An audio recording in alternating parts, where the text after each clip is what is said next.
नमस्कार मित्रों, स्वागत है कल्ट करंट के भारत अनकही कहानियाँ सीरीज की 12वीं कड़ी में। मैं हूँ आपकी एआई प्रेजेंटर प्रांजला। त्रेता युग वह युग जिसमें समय के पहिए ने सत्य और धर्म के स्तर को सतयुग से थोड़ा नीचे कर दिया था, लेकिन फिर भी यह युग आदर्शों का प्रतीक माना जाता था। यह युग 12,96,000 वर्षों तक फैला, जिसमें देवताओं और राक्षसों के बीच धर्म अधर्म की लड़ाइयाँ हुईं। महाभारत के उद्योग पर्व के 17वें अध्याय के 37वें श्लोक में कहा गया है, धर्मेण पापम पनुदन्ति धर्मेण तपोवर्धते धर्मेणाप्येति विपत्तिः क्षयं धर्मेण वैरिणाम। अर्थात धर्म से पाप का नाश होता है, धर्म से तप की वृद्धि होती है, धर्म से विपत्तियों का अंत होता है और शत्रुओं का पराजय धर्म से ही होता है। त्रेता युग की सबसे महत्वपूर्ण घटना थी भगवान विष्णु का राम अवतार।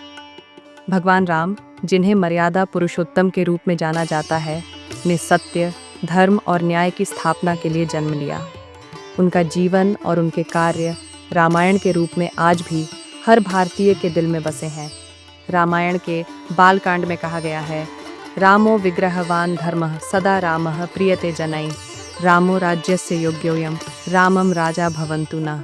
अर्थ है, राम धर्म के साक्षात अवतार हैं, लोग सदा ही राम को प्रिय मानते हैं, वह राजा के योग्य हैं और हमारे राजा के रूप में प्रतिष्ठित हों। त्रेता युग में भगवान राम का वनवास और उनके साथियों का त्याग और समर्पण एक नई मिसाल कायम करता है। इस युग में हनुमान जैसे वीर भक्त का उदय हुआ, जो भगवान राम के प्रति अपनी निष्ठा और समर्पण के लिए विख्यात हुए। भक्त हनुमान के लिए रामायण के ही सुंदरकांड में कहा गया है, हनुमान यत्र यत्र रघुनाथ कीर्तनम तत्र तत्र कृतमस्तकांजलि बाष्पवारि परिपूर्ण लोचनम मारुति नमत राक्षसांतकम। अर्थात जहाँ जहाँ भगवान राम का कीर्तन होता है, वहाँ वहाँ हनुमान सिर झुकाकर हाथ जोड़कर खड़े होते हैं। उनके नेत्रों से आंसुओं की धारा बहती है। उन राक्षसों के विनाशक हनुमान को नमन करें। राक्षस राज रावण, जिसका अहंकार उसकी विनाश का कारण बना, त्रेता युग का प्रतीक बन गया। राम ने अधर्म के विरुद्ध युद्ध छेड़ा, जिसमें न केवल शस्त्र बल बल्कि धर्म बल ने विजय प्राप्त की। यह युद्ध धर्म और अधर्म की महागाथा के रूप में हमेशा के लिए अमर हो गया। रावण के व्यवहार से महाभारत के उद्योग पर्व में उल्लेखित विनाश काले विपरीत बुद्धि, नाश का समय आने पर बुद्धि विपरीत हो जाती है, पूरी तरह प्रासंगिक है। रामायण की पूरी घटनाओं पर हम एक अलग एपिसोड आपके समक्ष लेकर आएंगे। हम इस कड़ी में त्रेता युग की मुख्य घटनाओं का वर्णन कर रहे हैं। त्रेता युग के दौरान भगवान विष्णु ने वामन अवतार और परशुराम अवतार भी धारण किए।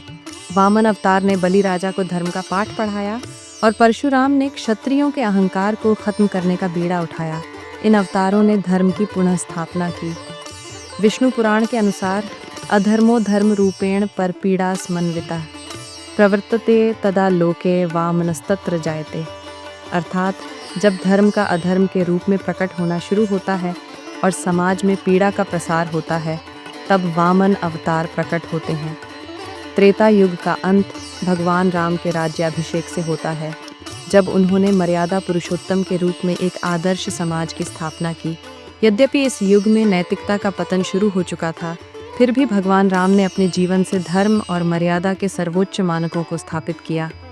त्रेता युग हमें सिखाता है कि सत्य और धर्म के मार्ग पर चलना ही जीवन का आदर्श है। भगवान राम की जीवन यात्रा हमें यह सिखाती है कि चाहे कैसी भी परिस्थितियां हों, धर्म का पालन करना और आदर्शों पर अडिग रहना ही सच्चे नायक की पहचान है। अब तक भारत अनकही कहानियों के सीरीज में हमने सतयुग के बारे में जाना। अगले एपिसोड में हम द्वापर युग की रहस्यमयी और वीर गाथाओं का अनावरण करेंगे। तो बने रहे हमारी इस सीरीज के साथ और वीडियो को लाइक करें, शेयर करें तथा हमारे चैनल को सब्सक्राइब करें। धन्यवाद।